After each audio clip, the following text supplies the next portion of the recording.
Hi everyone, today I'll be showing you guys how to upload photos to Google Drive and how to share them using links.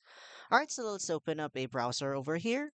And what you want to do is to make sure that you're signed in and go ahead and click this dots over here and there's a icon there for Google Drive. Just go ahead and click that one and it will take you to Google Drive.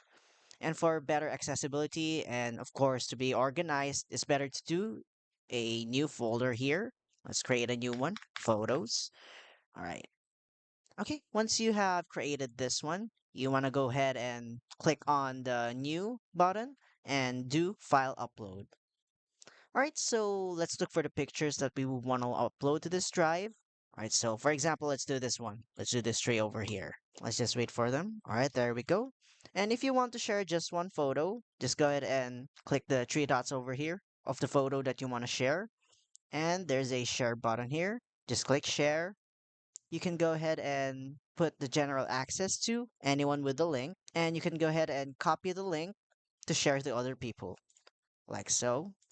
All right, and if you want to share the whole folder, there's this thing over here too, which is the share button.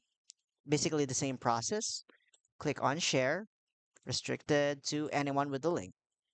All right, so that's how you upload photos to your Google Drive and how to share them using the links.